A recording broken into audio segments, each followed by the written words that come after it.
What is up, everybody? Welcome back to the GoodeBaker Podcast. I'm Anthony Knight. Across from me, Ben Perkins. It's poppin', baby.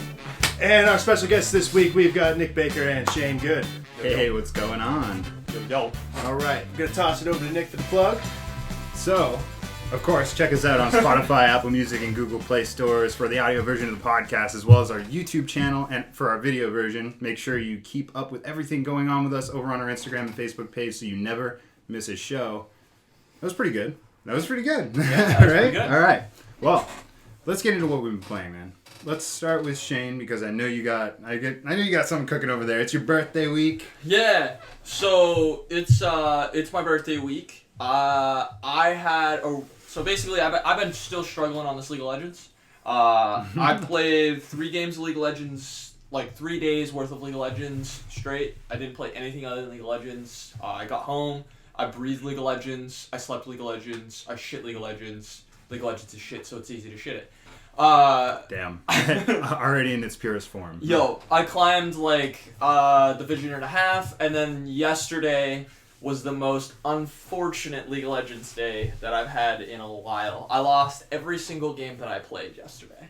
Damn, happy birthday. Yeah, I know, right? It's like, get trenched, bro. Yeah, and it wasn't by small margins. My entire team just except for my buddy who I play with, Corbin, just fed out the ass, bro. I mean, the enemy team was like, "I'm sorry, you're in your promos. Yeah. This is that's so shitty." Yeah. When the enemy team's saying sorry, it's bad. Yeah, that's But that's what I've been playing. Who's next on the old chopping block? Let's go clockwise. Let's hit Anthony. I've been playing Cyberpunk a lot this week. Been really getting into that. I'm pretty sure I'm getting close to the end of that game, and right before one of these missions that says it's pretty upfront, saying, "Oh, if you could start this mission, then you're not gonna have control for a while." You're totally there. Kind of what I've been doing is just kind of clearing the map, doing all these other missions. So close to 100% in, I guess, V storyline because they're a little separate. But having a lot of fun with that. My character kind of does whatever the hell it wants, but one of the things that I kind of focus on is I use swords, and I've really focused my character on critical chance and critical damage. So pretty much when I get into a fight, I just slicing and dicing and bringing the death to everybody. Yeah. So really quick, just because I didn't actually play it. With the critical hit and critical chance, is it you get to the point where every strike is a critical, or is it wet noodle, I cut your head off? So does it 0 to 100 or? So no. So what it was, critical hit meant critical damage. Okay. So the hit chance doesn't go up. No, the critical. I think the hit chance is something else to do with another part of the tree. Okay. Yeah, you definitely can, especially with the mods. You can put critical hit chance and then critical damage. Okay. So that's really what I focus. And honestly, it really does matter, especially for blades, just because I cut off people's limbs, their heads, like they're barely alive unless they're a boss fight, which then I just do a crazy amount of damage. Probably the only time. Because bleeding damage is kind of a thing. It's the only time I'll ever actually put bleeding damage onto something because I pretty much kill everybody in just 2 hits. Yeah, you just rip through them. That's pretty sick though. From last time I saw your character, you're pretty high level for the end of the game anyway. Yeah, I've really been trying to complete it. Yeah, you're railroading the main storyline. The main storyline in that game is pretty low level. I think I finished my first playthrough at level 28 or something like that. I really took my time. I really kind of grinded for money and components in the beginning of the game. And it really wasn't until the end of the game that I learned about all these exploits that are in the game for duplication and how to get money. Into the nitty gritty. So once I did kind of that, the game just kind of just got really, really ridiculously easy. But my game crashes pretty much every time I play it. It crashes at least once. It's usually when it's got a lot trying to load in at once. If I drive in a car really fast to go somewhere else, I just can't keep up. I'm rewinding the podcast to 6 podcasts ago when I was talking about that. I was like, whenever I'm driving in a really fast car and I just get to like the edge of what they're loading for the world. It's just like, nah, lights off, blue screen, you're done. Sometimes it can catch up, but when it catches up, sometimes it does something weird where I'll get out of the car and I can't stop aiming my gun. Oh yeah, What? That's and I usually end up having to save and then reload. So there's those kind of things. I mean, my biggest kind of critique as far as that game goes, and I'll say this and then I'll get off my box, but is that I wish that the menus for certain things that they've added in the game, like their crafting system, and even just dismantling or selling stuff, I wish that was a little bit more kind of like fluid. Like if I was going to say, if I wanted to craft a bunch of things, I wish that I could just, instead of doing it one at a time, especially for like, you get this perk in one of the trees where you can upgrade your components, but you have to do it one at a time. So if I'm taking a white, I got to turn a bunch of whites into green and do it one at a time, versus I wish I could just pick a bunch and do it at once. If it's anything like The Witcher 3, they kind of had The Witcher 3 launch and then overhauled the entire UI and all those systems, all the crafting systems after the fact, after the launch. I think it was like a few months after launch, maybe even 6 months to a year before they got any of that stuff right. But hopefully, Yeah, but that's other than that, a little bit of Warzone thrown in there, but but that's pretty much the main flavor of my life. What I've been playing. I will, one last thing. I've been looking at it. I haven't finished Ghost of Tsushima. I'm like right at the end. And I just got kind of frustrated because I haven't figured out how to survive the winter. But I know exactly the part you're talking about. Yeah, so but once I finish Cyberpunk, I'm definitely going to get in that and just knock that game out because it was such a great game and it just kind of got away from me. But I'm really looking to get back into that. Yeah, I can't wait till the next gen update comes out for that game later this year. But Ben, what have you been up to? I've been pretty basic. I've been playing Warzone. I switched up my playstyle a lot because like the last time I was a sniper was probably Halo 3. So, but I've been watching a bunch of streamers and different people who are ridiculous at the game, and just in those moments when you're like out at the end and you really have that fast weapon, but you kind of need to like reach out and grab someone who's like a ways off, but you don't really want to give away your position. Right. The sniper kind of helps with those like final zone finishes. So I've been switching to that at least for like duos and solos. But I got total of 4 wins this week in solo. So for me that's good. It's killing it over here. I'm pretty rookie, but for me that's pretty good. Yeah. And just changing my loadout up and just kind of. It sounds bad, but just kind of going with the meta and figuring out, like, okay, well, yeah, why are these guys been killing me with the same gun for, like, 5 months? Okay, this is the reason why they've been killing me with this gun. It's ridiculous. Like, are you just, like, Mac 10 sniper? Or, like... Okay, like, I'm, like... DMR? I don't want to sound like I'm, like, a hipster over here. Like, I'm on the new meta that no one knows about. Oh, what you got? Like, I'm on the, like, what's transitioning to the next meta. So, a lot of people have been, like, the Mac 10 was, like, when the DMR were, like, the meta for, like... Right. Yeah. Huge thing. Before they changed. Now people are starting to transition away. Like the M13 kind of got tweaked a little to where that's like viable again. But I've been using a Bullfrog, and I got it like kitted out with iron sights, and it's supposedly about a little better than for range than the Mac 10, but has a similar like rate of fire and all that. So I've been using that and just a Car 98, which is pretty much the best sniper. Yeah, everyone uses that pretty much. That's a good combo. I feel like the SMG sniper combo is definitely, like he said, the like key meta right now for Warzone. ARs have kind of taken a backseat for this season. Yeah. This whole season. I noticed that. Like. Well, except for the FFAR. The FFAR. That's like everyone rocks. Yeah. The FFAR, and the Bullfrog are the two like new meta. Yeah, like, those are guns. like the speed guns, and then you have your long range. Yeah. Also, I finished my battle pass to 100. So hell yeah. That was the first time I finished it so far. Nice. Damn. So he's got that money for the next one. Go buy some skins. Yeah.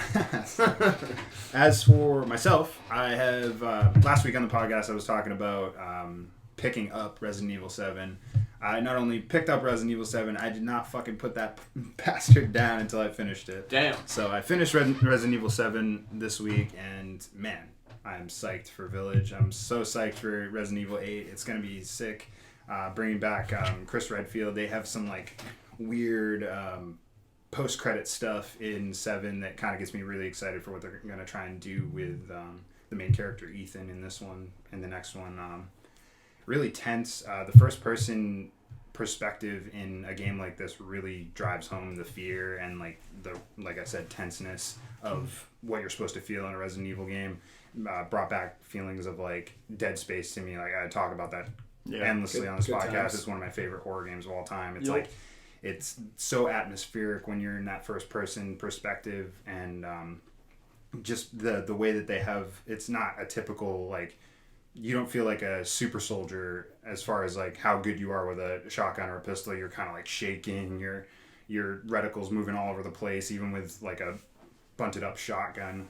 It's it makes you feel like really in the moment. So it's something that I was really shocked to have surprised me like that, because I had played Resident Evil 2 remake earlier this year, and really enjoyed that. But maybe that was last year. That actually game is one of the few games that actually was really good on the PlayStation VR, especially in the first person. Yeah, I heard that a lot. Yeah, I did try it actually while I was in the army at the barracks. A bunch of guys brought it over and like, oh, you got to try this, and like we're just waiting for me to do like the jump scare. Yeah. Oh, and I was was so stone cold with it, and they're like, what is wrong with you? And this then man's seen too much. You beat the entire game while they just watch, like, what the fuck? Just not even a bead of sweat. Oh man, like those guys though were kind of funny. Like my buddy Mo, his last name was Morris, but everybody call him Mo. But anyway, this is how. So for the listeners who can't see what I'm doing, this is how Mo watches scary movies. He puts his hands over his face and he watches through. He watches scary movies through his fingers. Oh my, what a rookie! So if you ever listen to this, Morris, there's your shout out. Yeah, he got you, bro. He got you. But yeah, as far as Resident Evil 7 goes, the ending kind of lost me a little bit. It kind of goes a little haywire towards the end, as those games do. They just kind of trail off and they're like, whoa, crazy monsters. But yeah, for the most part, I love the game, and it really sat well with me. I can't wait for the next one. So without further ado, this episode is going to be all about Battlefield 2021, because we got a little, like a smidgen of information this week about what we're going to hear this spring. The concrete evidence that we have right now from what they released in their investors call earlier this week was we know that the new title is going to be modern in some sense. They said that it's pushing the boundaries of what we know Battlefield games have been. Mm-hmm. So I imagine that that's going to be set more in like a modern day, where they can have like a variety of different weapons and vehicles and stuff like that. More players, more epic set pieces. Those things obviously come with a Battlefield game. You just, the Levolution, the huge explosions, all of these things are going to be pushed up to 11 in this next one, is from what they're saying. So get really hyped for that. It will be out later this year, and we'll get more info, like I said, in the spring. So it's a very, very small amount of information. Jack Frags goes into a little bit more in-depth look in one of his videos from last week, talking about some of the like jargon that they use that kind of leads you to believe some of the stuff will be actually more modern. But I don't read too far into that.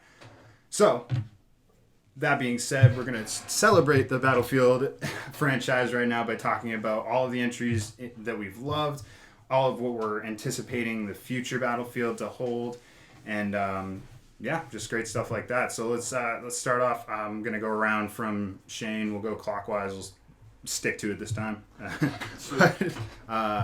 What's your favorite entry in the series? So it's kind of hard to say, because my most time played is probably Battlefield 3. I think I was like 14 or 15 when I was really playing it nonstop. I played it a ton with my buddy DJ, and like we would just go back and forth. I would die, he would play, he would die, I'd play. I mean, like entire nights where we'd stay up until 7 a.m. in the morning, like playing the game for 12 hours. Intense. Yeah, like we used to just sit there and switch back and forth, and then like fast forward, I think the one that I enjoyed the most is probably 1. I played a ton of Battlefield 1. It is the World War One. Yeah. World War One. Yeah, I used to just run around with like the snipers and the like that class of gun. That was like I've always loved the sniper class as a PC player. World War One. Yeah, exactly. The snipers really took a step up, like the sniping system. Yeah. It was so good. Just kind of took like a leg up in that game. I feel like it felt so much better to snipe in that game than in previous ones. I don't know. I love the guns. The Martini. I don't know if you guys played a ton of it. The Martini Henry was like you could use it as a shotgun or you could use it as a sniper. Yeah. And that was iron sights. If you were within 75 yards, you were dead. And it had like a laser straight shot, dude. Too. Like it hardly dropped it off. There's literally no bullet drop. Oh, it was so good. What about you, Anthony? My hands down favorite is definitely Battlefield 4. That's it pretty much it really gave you everything. I know it had it definitely struggled in the beginning. I know there were a lot of things that were going on, especially with PlayStation at that time with that game coming out. There's a lot of bugs, but I mean, after a while, like when we were really playing that game, like that was awesome. I love the deep pool of guns. The only thing that kind of was bad about that is it really kind of took a while of unlocking all of the guns and unlocking the attachments for the guns. But once you kind of did, I mean, it was great. Battlefield 4 pistols, there was actually a lot to really kind of choose from. And I remember having fun with that, just kind of like grinding those out for a while, just to unlock them all. That was kind of fun. I also kind of like the shotguns in that game, even though Battlefield shotguns are usually, I mean, it's a big ass map, so they're really circumstantial when they can be used. But if you play on some of the smaller maps or some of the smaller game types, which I tend to like for the Battlefield, that was a lot of fun. And moving on pretty much from there, I also really did like Hardline. Hardline was a lot of fun. I had some fun with that. Some cool guns in that game too. Yeah, I mean, it had some interesting kind of game modes, but I did kind of like what that element brought, because it was no longer really war oriented. It was like cops and robbers, and that was kind of cool. Yeah. And then just lastly, I did really like Battlefield 5. I liked it way more than Battlefield 1. World War II, a lot more. It was a lot more modern. They weren't just like throwing random kind of guns in there, like random automatic weapons that just kind of. Okay. Yeah. That might have been in development, but that really wasn't used. But whatever. No, it's dude. They go into depth with on the actual dice page. Like this was like scarcely used, and like those World War II games have to like really scrape the bottom of the barrel to get as much variety as we do have in these modern shooters. But the GUR. Loved the GUR when that Battlefield 5 first came out. Loved the GUR. I loved the tanks. The tanks were a lot of fun. And the fact that they had different versions of tanks were pretty cool. And also just with the tanks, like the different kind of rounds that they were using that you could use was kind of cool. But yeah, those were my favorites. Sorry, I couldn't just pick one. No, yeah, hey, I feel the same way. I'm probably gonna like meander about the subject too, but I'm gonna go with you and say that Battlefield 4 was probably my favorite. I feel like I had the most.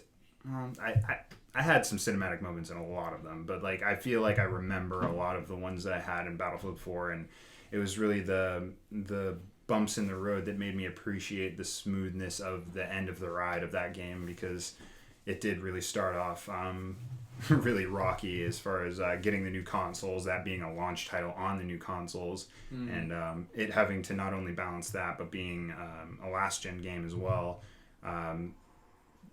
Developing for both sides, it's never easy. So I commend them for giving it their best effort and like really fixing the problems that were there. But Battlefield 4 was great. I want to give a shout out to Hardline, because one of my favorite things about Battlefield is the vehicles, and the vehicles in that game were some of my favorites. The fastest vehicles, sports cars, dirt bikes, things of that nature, just were so awesome to use and so great to get from like point A to point B so quickly. Yo, Hardline, the SUV. All right, that thing was crazy. The fact that I used to drive that thing And if I miss somebody, like if I miss running them over, whatever, because that really wasn't even what I was trying to do, I just jump in the back, and I'd be like, and I would just like jump on the machine gun back there. Oh man, such a great like side step for the franchise when they went with the Cops and Robbers version. And like you said, there were so many good game modes in there that kind of twisted what we thought the Battlefield formula was at the time. One I can remember was the heist game mode where you had to actually get out and have like a car chase with a bag of money at all at the same. It reminds me a lot of what happens in Warzone now, where you have those most wanted contracts. You're being chased in a vehicle and there's like 2 helicopters chasing you at the same time. Those cinematic moments just happen all the time in that game. So almost like a little bit like Plunder, how Plunder works when you got the people who are the top earners. Yeah, exactly. Pretty much puts a mark on their head. It's like the giant. That's like the giant version of that. Yeah. So I was really satisfied with that game. But yeah, Battlefield 4 for me, definitely. What about you, Ben? I think my favorite, at least overall, for the amount I played it, and just all of it, was probably Battlefield 1. I have to put an asterisk on that one, though, because with Battlefield 4, not only did I have the problems in the beginning, but I didn't have good internet for like 6 months, so I replayed the campaign, like, I'm not even kidding, probably like 5 or 6 times on all difficulties. Campaign, I have to go 4, by the way, just saying that right now. The best campaign was 4, just because, man, if you don't need to be sold on anything for that game, just in the beginning when you're underwater and he's like, pull the trigger, blah, blah, then it just flashes back and you're driving out of an SUV and there's a chopper chasing you and there's fucking music playing in the background. Yeah. It doesn't get much better than that. You swing out of the driver's seat of the truck and you're shooting this grenade launcher up at the choppers and you gotta hit them just right in order to... That was... What an I played that on the launch night that 4 came out at the GameStop. They let us play like a 5-minute demo of the game before it came out, and when I played that, dude, I was sitting there for like 2 hours in line, like, please give me the copy. Like, obviously, I got a little let down. And this is on me. I'm not blaming the game, but I didn't have good internet in my apartment for probably 6 months, so I wasn't able to take part in the multiplayer until later. So I played a little less than the others, but. Might have worked out for your benefit though. Yeah. You hit the game in its perfect stride. I missed all of the bugs by the time I got internet. It was just a good game. So 1 was definitely my most played though, probably my favorite. I played with Nick and my brother James a ton in that game, and that's the highest level I ever got in Battlefield was in that game. Some of the maps and stuff. I love the variety of maps in that game, and I love like I know you get it in 5 too, but like the grand scale of some of those maps, like Sinai Desert and stuff, man, they're just so big. And you feel like there's I don't know what the point is for Conquest, but it's like, you know, F or E or something like that. You have to drive like literally 3 minutes out into the desert, just flat out on the gas to get to that point.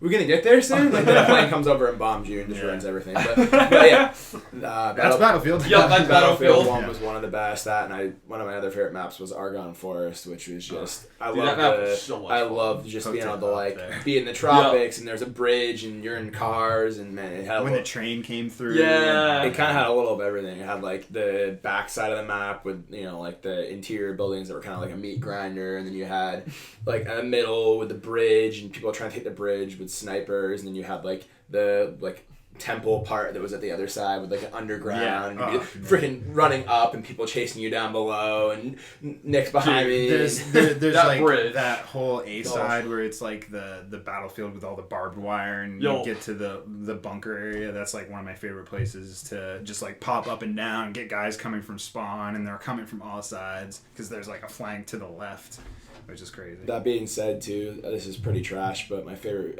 vehicle in that game was the artillery truck. And oh man, this guy in the artillery truck. If I still had my hard drive full of the clips I captured, man, I don't even know what the max level was on it, but I was pretty much max level with that truck, and I probably got like 7 to 8 kills a game just in the artillery truck. So good. That game went off. The one thing that I will say for 4 though, and it's hard to like all of us were like, oh well, that one too is the Levolution in 4 was unmatched. They've brought it back, like, okay, this building collapses, this collapses, but the fact that like Parcel Storm, a ship just beaches in the middle of the map and there's lightning and storm, or Siege of Shanghai where the entire tower collapses and stuff like that, I will say they just hit the nail on the head. I remember playing the beta for 4 and just like the entire building starts collapsing under you. And I'm just like, wait, what? Yeah. This is like, when did that come out? Like 2011 back then. Like the games that are out at that time, I was like blown. Yeah, mind blown. Some of the best things about this, this series, really is the fact that in a way, almost everything can kind of be broken with explosives. Mm-hmm. And it just gives another element. I mean, if you got that guy that's up in this house that's just kind of like sniping, like just blow the house up. Yeah. And you cannot do that stuff in Call of Duty, and that's what drives me so nuts about having like this Battlefield mindset coming back and like playing a game like Warzone for so long now. Is the destructible environments are so pivotal in a first-person shooter online game like that. It just changes the whole way you think about like encounters. It's so much fun. Also, with just the way that fighting goes in Call of Duty, it's so quick. You get on them, you find a bead, and it's like, and it's like they're dead. All right, but in Battlefield, it takes a little bit more. Also, the guns kind of feel a little bit more realistic. Yeah, with the way for sure. With the recoil. I mean, you can't kill people with pistols like halfway across the map. I Right. feel like I don't know. COD pistols always kind of triggered me a little bit. not the X16. I was just gonna say that. Honestly, the same thing that he said though. Like, I mean, Call of Duty's great. It's got its sides, but with Battlefield, man, like with the way the medic class, the assault class, the support class works, having the classes and like when I get in gunfights, like I remember Nick and I would play and we'd be in a gunfight until we were out of ammo. We'd literally be killing guys and be like, dude, we can't kill any more people. We don't have any more bullets in our guns. You get wiped sometimes, but sometimes you last 5 minutes with one life, and you give meds to your partner, res this person, and you got a support class, ammo, man. It makes the game a lot more replayable. Yeah, for sure. That's kind of like a perfect segue what we were just talking about into the next thing, which is what major changes do you think are going to be coming to this new Battlefield? I put an example, but we actually just said a few great ones, is the stuff like Levolution and the stuff like the specialty classes in Battlefield 1. What type of thing do you guys think might be a part of this new one? Like, say, maybe it's like a not so flung far future. I put down like, maybe they'll add exosuits as like a special pickup, like you were able to pick up the flamethrower trooper before. What do you think? It's just as like an example, like maybe bringing back some of the stuff like the ship crashing into partial storm, or the Siege of Shanghai building completely collapsing and being in the middle of the map. Changing the whole way you play that. What type of thing do you think the big hook for this next game is going to be? And we'll start similarly to how we did before. So I think it's kind of like what I think and what I want are a little far apart. They can be the same thing. Skate 4. Hey, we did Will Skate 4, but that's a whole nother issue. That's a different podcast. Yeah, different podcast. I think that I could see them going in a way of like a near future, not like crazy far, but a future where weapons have become more experimental. And that like instead of having like you could have more consistent weapons and you could have weapons that will deal a different like maybe perhaps more damage but are just significantly more volatile. I could see like not like Halo style laser weapons and stuff like that, but maybe like something more along that type of line of like just weapons that aren't like there's nothing like we could go out and buy, but like maybe like top secret, high military, shoot around corners because you have some sort of weird attachment to it or something like that. My time's up, by the way. The buzzer rang. I have to move on now. No, that's just the pork shoulder. I couldn't help it. But anyway, what do you think, man? Well, a couple things. I think that really with this one, I kind of like what you were saying. It doesn't even have to be a little bit futuristic, in my opinion. It could honestly just be like, this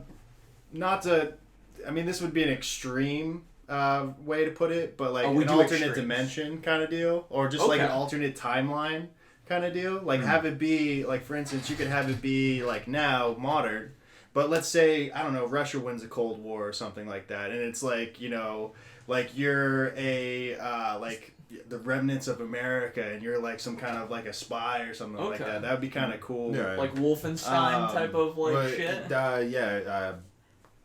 Wasn't that Ghosts too? Oh no, Yeah. I think Ghost was the Chinese government. Yeah, Ghost was the Chinese government. That's a really cool But idea. that, and then also, because one of the things that happened in the last Battlefield was they're like, oh, it's not actually consistent with history. Mm-hmm. But if you go ahead and say, all right, well, it's just an alternate timeline, well, then shit, you really don't. Yeah. You're right. It's just right out the window. You're right in the book. You're right. It would be kind of cool to see them do a little bit more with their vehicles, as well as do a little bit more as far as dealing with the vehicles. Like, it's great to have really cool futuristic vehicles and everything, but like have ways for people to be able to take care of that, especially if it's going to be modern. You know, like for instance, if you're in a base and like let's say you're not actually equipped with like a rocket launcher or anything like that, but you know somewhere on the map, oh, if I go to here and I go into this bunker or something like that, I can find a javelin. Okay. And you know, basically that could be like the anti-vehicle. So you're saying like having like specific like anti-vehicle weapon pickups Yeah, around sort the map. of kind of what they've kind of have done in the series a little bit, where they like in Battlefield 5 where they kind of had like the they have like artillery. you know, like the artillery cannon kind of set up, like the little cannon set up. That'd be kind of cool. But to take it a step further, because I mean, in something that's going to be kind of current, you know, we're no longer having to put, you know, unless it is artillery, which would be kind of also really cool if you were to go like, you know, let's say if you're going to A, and A is like an artillery base, say if you control A, basically you can start calling for fire on certain places of the map. That would be kind of cool. Yeah, that'd be super cool. It'd be really advantageous, and like that would make that point like a hotbed, even if it was like not one of the center points, like usually C or you know D are the main points that are like the middle points, and that's what everybody's fighting over. Yeah. Instead of having that be like B or, you know, closer to the nest, you know what I mean? But just like a good balance between like, because you've got ground warfare and then you've got like different levels of warfare in Battlefield. That's kind of what makes it cool. Yeah. But have it kind of be a little bit balanced in a way, find a way to balance that out. And then one thing that I'd like to see return to the series is commander mode. What Battlefield 4 used to have. You used to be able to, like, you could used to be able to go on your phone or whatever device you were using, and like, you know, call in special things when your team earned points. That was kind of cool, and I liked it as in squad, when you're in your squad. If you're the squad leader and you say, hey, go take that point, and you take points, you're in squad score. And as a squad leader, you can actually spend that score for like in a way, kill streaks. So that's something that I kind of liked, and like to see them kind of maybe with blending that prior thought that I had and bringing that kind of all together. I mean, would be kind of cool. You could really just jam it all into one and go like some sort of weird like post-apocalyptic. The vehicles are actually cars that are on the streets that have been heavily modified. You know, that would be kind of cool too, to have like a post-apocalyptic Battlefield. That'd be cool. Like for instance, that idea I had, Russia's taken over, whoever like the big enemy is has taken over, but has kind of destroyed the world, but we're all still fighting for the last bit of natural resources. That'd be kind of interesting. That'd be a definitely like a different step. It could even just be the campaign, because campaigns are always really good, and that could just be the way that they go with that. One thing that I don't think I would like to see in the new Battlefield 6, but in the future, I think it would be really cool to see a Battlefield that instead of saying, oh, we're going to do World War I, World War II, have it be like a progression in the whole thing. Like, you know, like you could jump to this or you could jump to that. Kind of, I thought that's where they were kind of going, when you could, like on the main menu, press LT and bring up all the games and jump through them. Sort of like kind of what they've done with Halo. That would be kind of cool. Yeah, the Battlefield started tasting the tip of the iceberg with that, and then Call of Duty was like, yeah, we got that. Now we have like 150 gigabyte download game, but then you can switch from playing the main Cold War game to playing the main Modern Warfare game or playing the main Warzone game all in the same menu. Last thing, and then I'm going to pass it off, is what I'd also really like to see, and it wasn't really Battlefield's fault, but I'm sick of kind of seeing games follow suit. Like, we had a World War II game for, Activision's. The last one I think that they did was World War. Call of Duty. Yeah. Treyarch? Yeah, Treyarch. Yep. But, and I just kind of like to see them just go independent. I know that's hard, but I think Battlefield 5 was a perfect opportunity that they missed, and they could have beat Call of Duty to it, was Battlefield Vietnam. Perfect use of the V, and you can have it be just the Cold War.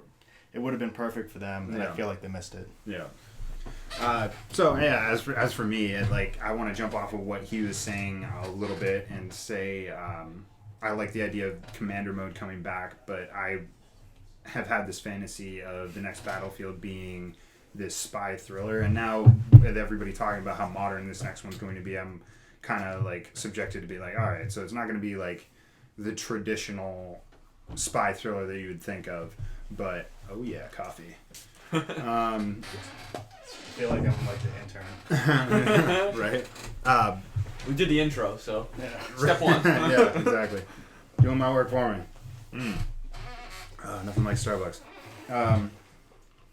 That I've kind of given up on it being that kind of 80s, mid-80s spy thriller. Now I'm kind of more thinking of Deus Ex-y type, not super future like that, but it has a lot of that same flavor of some mechanical limbs or crazy shit like that, and kind of personal augments. And but the one thing I wanted to take off of his, which was the commander mode, I wanted that to be like the MI6 agent that is behind the computer. So you have all of this information that you can relay to your teammates, but you really don't have any in-game effect on anything. Maybe closing some doors or activating some certain things, locking people out of certain areas. Some Among Us bullshit. Yeah, so, it really making that mode mean something in the game, I really think could boost not only actually downloads for that thing, but the interactivity of an actual unit going into a game with somebody like a commander, having a 4-man squad, then having a squad leader be the commander and being all right, you got cameras here, here, and here, and I can see through them all, and I'm switching between them. I see guys on the left side of this building, so make sure you guard that. And then, I have this guy sneaking up from underneath where there's a ladder beneath you. Make sure you guard that as well. And it could make things really, really cool, and almost who's got the better leader and who's got the better awareness for that certain situation. I really like the idea of doing something like that, but we kind of muddle around it, and you guys kind of answered my question here is what we want the next Battlefield to be, which I wanted it to be an 80s spy thriller. I'm going to go reverse because we're going to go to Ben next. All right. What was the option so far? Sorry, I missed. It doesn't matter. What do you want it to be? What do you want the time frame for the next Battlefield to be? Modern or post-apocalyptic would be cool. I'm gonna near future experimental phase to post-apocalyptic, and I think that if they mix those together, that's bonus points.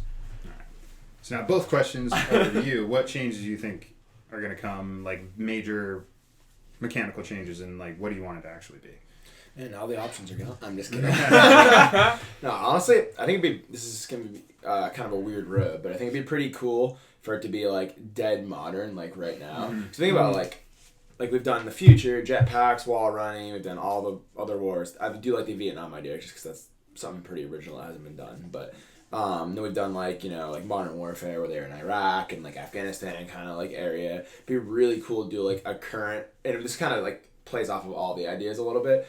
Do a current right where we are now. So everyone's always talking about world unrest, civil unrest in the U.S. This, that. You always hear people above a certain age they're listening through your phones and this and that and AI tech, and it would be really cool to do a story where there's a small resistance group almost like a military coup type thing, but like there's a small resistance group that's got inside information on like it could be either in a grand scale of the world, but it could even just be as small as the U.S. Yeah. And it'd be really cool to play off of something like that. Do you think that they're going to be in the middle of a pandemic?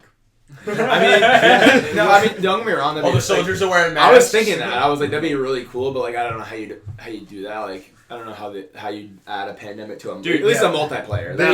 Battlefield, Capitol Hill. Yeah, Dude. they would have had to have so much like, foresight, because it's been in development for so many, 3 or 4 years now. The AI tech thing though could be really cool, or almost like an eagle eye type thing where they can see through everyone's phones. They can do this, they can do that, and you know what I mean. You have to. It could almost be like you start the game as a standard agent or as a military person, and then you realize a revelation of what's actually going on, and you have to ditch your high-tech sites for lower level stuff because you know what I mean. We could mix our ideas here, Ben. I like this. Now we're literally now the we're vibing vibing on the board. Yeah. But literally it could be everything that you're talking about right now, where it's modern and this whole thing, this shift happens, and you're a secret agent or kind of deal, and you're trying to stop the world from falling apart. Yeah. Basically, you're holding it together by the seams. But then, obviously, here we go, plot twist. All right, it doesn't work, and now it's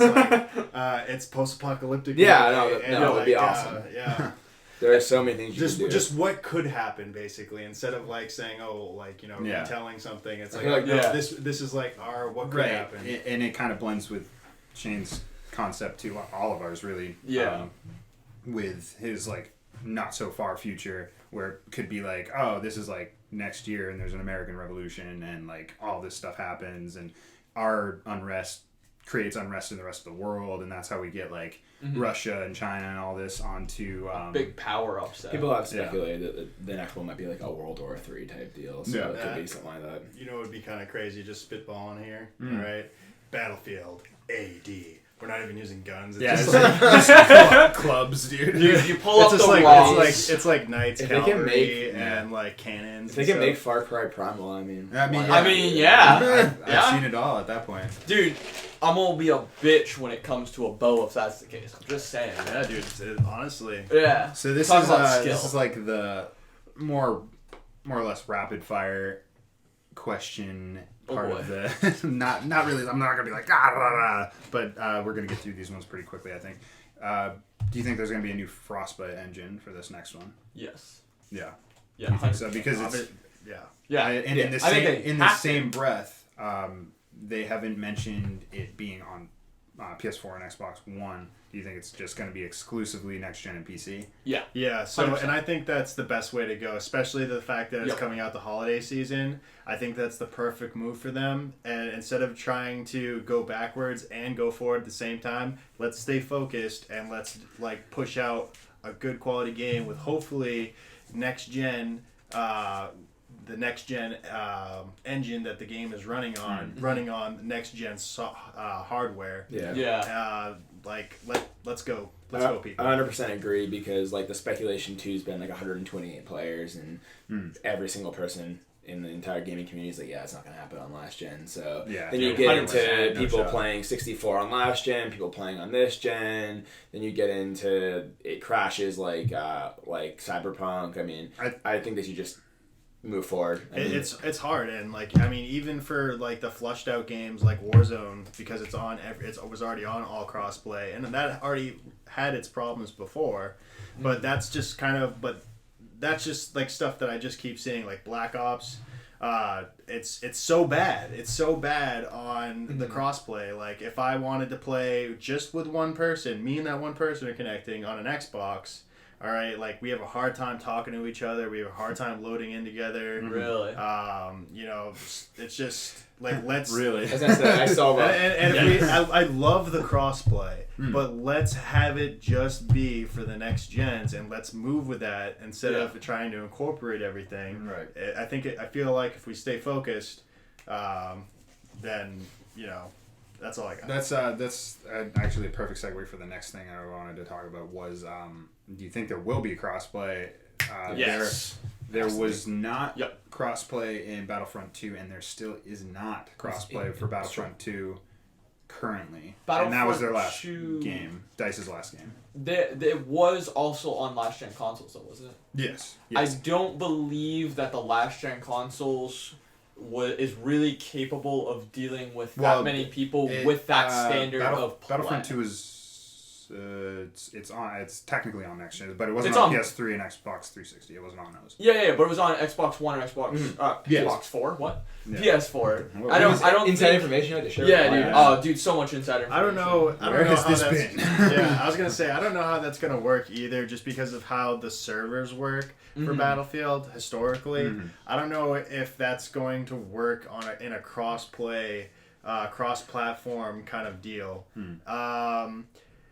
It would be really nice for them to be able to do the crossplay, and I would like that. But at the same time, I would rather them to do less and have a better quality output, better servers, better connectivity to the other players, ultimately having a better game. You know, that actually, you just kind of rang something too. Like, it would make a lot of sense if they had, like, quote, like, mega servers that are actually hosted by them that allow crossplay. And then they have personal hosted servers that people pay for that you wouldn't be able to cross-play on. Yeah, Battlefield kind of already does something a little similar to that. Except for the cross-play, but yeah. Yeah. So it's interesting. I think it's interesting to look at like what DICE has been doing lately and kind of try and figure out, like, put the puzzle pieces together to see, because they've really done an extraordinary job in improving Battlefront 2 and what that was from launch, where it was riddled with microtransactions. People hated it, dragged it through the mud, hated that game. I actually loved the mechanics and the actual gameplay of that game, but I could not play any more of it, where it was so hard to actually unlock things within the game without actually spending money. It was like you'd spend hours and hours and hours grinding to get one specialty character in that game. So, and generally with those kind of games, like, it's bullshit that you had to buy the game. Like, typically that kind of game model is free to play. Yeah, it's the got you game model. It's like Yeah, exactly. So, literally. I think that's where they kind of went wrong. And a different topic for a different day. But I hate when it's all about, it's just a money grab. But different topic for a different day. Right. Last thing before we get off here, because we have been doing this for a little bit. Battle Royale. Yeah. Is there going to be a Battle Royale? Do you think they'll dip their toes back into the Firestorm? Wait. Before we... Do you think there's going to be guns in it? Of course there's going to be a Battle Royale. Will it be free? That will it be a standalone title? That is a good question. Like Warzone is to Cold War and Modern Warfare. So that would be kind of cool to see them kind of do that, but I don't know if they necessarily, for one, should, because it's kind of like copying what Call of Duty does. And but I wonder how the community... I wonder how the community would react to that. And I played the Firestorm, or whatever it's called, for the Battlefield 5. Yeah. And it's fun. But... and I haven't really kind of gotten into it too much. But we'll see kind of like... It would be nice to see how they would do it for something that was more modern. For World War, I don't know about, like, putting metal plates into anything. No one did that. Yeah, I think that it was... it really kind of laid the groundwork in such a obvious way for Warzone. Like, looking at Warzone, you see so much blood from Firestorm and what they had to go through with, like, having that $60 paywall or whatever it was at that time. The player base was not there. Crossplay wasn't there. So Call of Duty was just like, jot. These things we need. Crossplay. We need all this stuff to come over here to have a successful Battle Royale. So now having that blueprint, Battlefield, I feel like should really take from them and be like, hey, this thing is free, it's standalone, it has all of the progression and all of the stuff that you can get in your new Battlefield game, and it has cross progression all like that, like Call of Duty does. But it you have to have like a battle pass or whatever to get through those progressions, similar to what Call of Duty does with theirs. Yeah.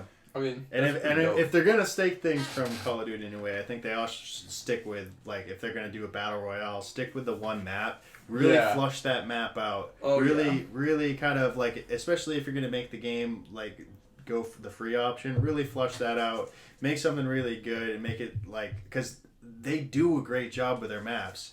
So I think that they're going to run into some things if they do go that route, especially with the leveling and being able to blow shit up. That would be something I would love if they added it in a Warzone, like especially in the promenade area and those like buildings with the stairs. Oh, yeah. Like please let me just like put a grenade launcher right up in there. Man. I mean, that's a good spot for, like, even if they don't do the game itself for crossplay, if that is a standalone game, that is a really good spot for crossplay to exist. Absolutely, yeah. If they have like a test bed there and maybe the main game isn't like that. Yeah. Yeah, that'd be perfect. And the thing is that it like for those free to play games, okay, like I'm not gonna really be all that upset. Like if Warzone has like these bugs or whatever and they're working through them, I'm not gonna be upset because I didn't have to buy the game. Versus where like you know, kind of what I was talking about earlier, and I won't go into it too much, but buying a game that is not complete and that they're going to complete as it goes on is just no.